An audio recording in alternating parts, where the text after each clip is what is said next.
नमस्कार दोस्तों, स्वागत है आपका बिहार एक्सप्रेस न्यूज में। तो चलिए आपको लेकर चलते हैं आज की मुख्य और ताज़ा खबरें की ओर। इससे पहले आप वीडियो को किस शहर से देख रहे हैं कमेंट में जरूर बताएं और वीडियो अच्छी लगी तो वीडियो को लाइक करके चैनल को सब्सक्राइब जरूर करें।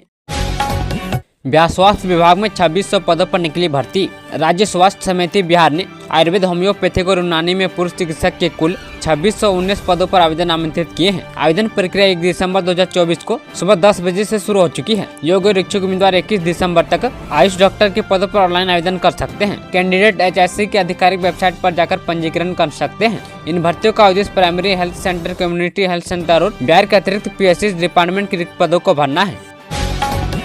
35 करोड़ की लागत से गया में बनेगा नया बस टर्मिनल। बिहार के गया में इन दिनों विकास की बयार बह रही है। यहाँ एक तरफ मेट्रो का निर्माण कार्य शुरू होने जा रहा है तो दूसरी तरफ 125 करोड़ की लागत से टेक्नोलॉजी सेंटर बनने जा रहा है। गया स्थित गांधी मैदान के पुनर्निर्माण का भी काम शुरू होने वाला है। इसी कड़ी में गया में आधुनिक बस टर्मिनल का भी निर्माण होने जा रहा है। इसे लेकर 4.95 एकड़ जमीन चिन्हित कर ली गई है। बस टर्मिनल के निर्माण होने से गया के यात्रियों को सहूलियत होगी। इस टर्मिनल को आधुनिक और सुविधाजनक बनाया जाएगा ताकि यात्रियों के सफर को आसान और सुनिश्चित बनाया जा सके। इस टर्मिनल को बनाने में करीब 35 करोड़ रुपए की लागत आएगी। वहीं सर्वे का काम पूरा हो चुका है, अब टेंडर की प्रक्रिया की जा रही है।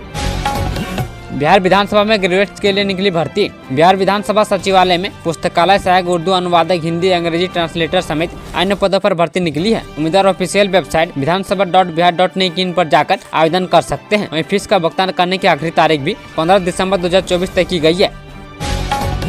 बड़ी घोषणा, किसानों के खाते में हर महीने डाले जाएंगे 3000 रुपये।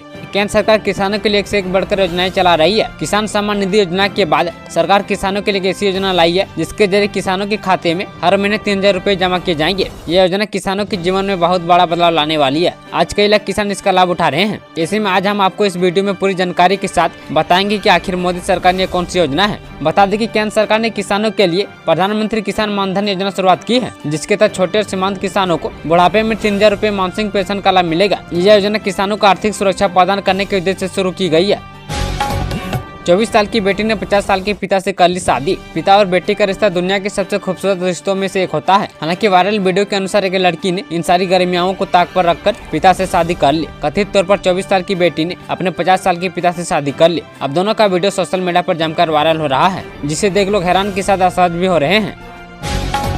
किसानों के लिए खुशखबरी, बजट में PM किसान का पैसा 6000 रुपये से बढ़कर होगा 8000 रुपये। प्रधानमंत्री किसान सम्मान निधि योजना के तहत किसानों को मिलने वाली सालाना धनराशि 6000 रुपये से बढ़कर 8000 रुपये होने की उम्मीद जताई जा रही है। देश भर के किसान इससे वृद्धि की मांग कर रहे हैं और 1 फरवरी 2025 को प्रस्तुत होने वाले केंद्रीय बजट में इसे शामिल करने की अपेक्षा कर रहे हैं। यह बजट मोदी सरकार की तीसरे टर्म का पहला पूर्ण बजट होगा, जिसके कारण वित्त मंत्री निर्मला सीतारमण से किसानों की उम्मीदें बढ़ गई है। वर्तमान में छोटे और सीमांत किसानों को यह राशि 3 समान किस्तों में मिलती है, जो उनकी आर्थिक स्थिति को सुधारने में मदद करती है। इस साल की शुरुआत में वित्त मंत्री निर्मला सीतारमण ने PM किसान योजना के विस्तार की आवश्यकता पर जोर दिया था, लेकिन उस समय कोई वित्तीय आश्वासन नहीं दिया गया था। अब सरकार किसानों के लाभ के लिए कई नई योजनाओं पर विचार कर रही है। वर्तमान में किसानों को सालाना 6000 रुपये का लाभ मिलता है, जिसे बढ़ाकर 8000 रुपये करने की संभावना है। चंडीगढ़ के तर्ज पर बनेगा बिहार का यह शहर। 90 साल बाद सरकार लाएगी दरभंगा इम्प्रूवमेंट प्लान। केंद्र की मोदी सरकार अब शहरीकरण के विस्तार के लिए बड़ी योजना पर काम कर रही है। केंद्र सरकार देश के कुछ चुनिंदा शहरों को नए प्लानिंग के साथ विकसित करने की योजना तैयार की है। इस योजना में बिहार के दरभंगा शहर का भी चयन किया गया है। 1934 के भूकंप के बाद बिहार सरकार ने दरभंगा इम्प्रूवमेंट ट्रस्ट बनाकर इस शहर को नई तरह से प्लान किया था। अब केंद्र सरकार एक बार फिर इस शहर को नई सिरे से प्लान करने जा रही है। दरभंगा और मुजफ्फरपुर की इस नई टाउनशिप को विकसित करने की योजना है। इस क्षेत्र में पर्याप्त शुद्ध पेयजल, बिजली, चौड़ी सड़क तथा नाला की सुव्यवस्थित व्यवस्था होगी। पिछले दिनों दरभंगा आए राज्यसभा सांसद संजय झा ने इस योजना के संबंध में जानकारी देते हुए कहा कि जल्द दरभंगा को एक नया विस्तार मिलने जा रहा है। दरभंगा एम्स के आसपास का इलाका ग्रेटर दरभंगा के रूप में विकसित किया जाने वाला है। गिरिराज सिंह ने सोनिया गांधी को बताया देशद्रोही। भाजपा नेता और केंद्रीय मंत्री गिरिराज सिंह ने कांग्रेस की पूर्व अध्यक्ष सोनिया गांधी को देशद्रोही बताया है। उन्होंने कहा कि सोनिया गांधी और राहुल गांधी देशद्रोह का काम करते हैं। ये लोग जॉर्ज सोरोस जैसे भारत विरोधी लोगों के संपर्क में हैं और उनसे फंडिंग कराते हैं। गिरिराज सिंह ने कहा कि ये टुकड़े गैंग के लोग देश को तोड़ने पर लगे हुए हैं। जॉर्ज सोरोस की भाषा राहुल गांधी भारत में बोलते हैं, राहुल गांधी की भाषा वह सोरोस बोलते हैं। इस पर सोनिया गांधी और राहुल गांधी को जवाब देना चाहिए। दरअसल भाजपा ने अपने सोशल मीडिया प्लेटफॉर्म X पर कांग्रेस नेता सोनिया गांधी पर गंभीर आरोप लगाए थे, जिस पर मंत्री गिरिराज सिंह ने भी सोनिया गांधी और राहुल गांधी पर हमला बोला है।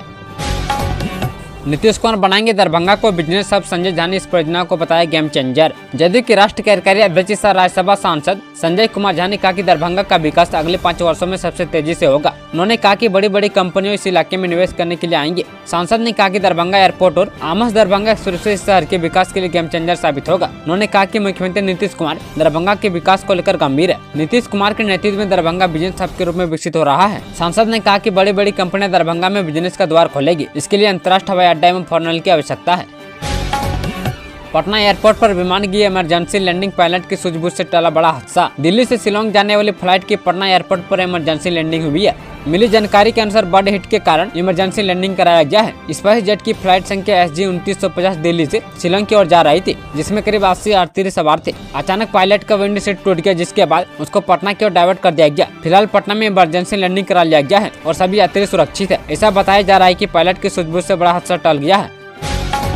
विजय सिन्हा ने तेजस्वी यादव को दी खुली बहस की चुनौती। बिहार के डिप्टी सीएम विजय कुमार सिन्हा ने नेता प्रतिपक्ष तेजस्वी यादव को खुली बहस की चुनौती दे दी है। उन्होंने कहा कि जंगल राज के युवराज आपकी पहचान बस इतनी ही है। युवराज के तौर पर आपने सीधा उप मुख्यमंत्री पद का शपथ लिया है। पोलिंग एजेंट से वार्ड अध्यक्ष, मंडल अध्यक्ष, विद्यार्थी परिषद, छात्र संघ और डिग्री डिप्लोमा बेरोजगार संघ की राजनीति के बाद आज विजय सिन्हा डिप्टी सीएम के पद पर है। विधानसभा अध्यक्ष के साथ साथ विधान दल के नेता और प्रतिपक्ष की भूमिका भी मैंने निभाई है। नेता प्रतिपक्ष तेजस्वी यादव को चुनौती देते हुए विजय सिन्हा ने कहा कि आपके पास कितनी उपलब्धियां हैं, बैठकर हमसे आमने सामने बहस कर लीजिए।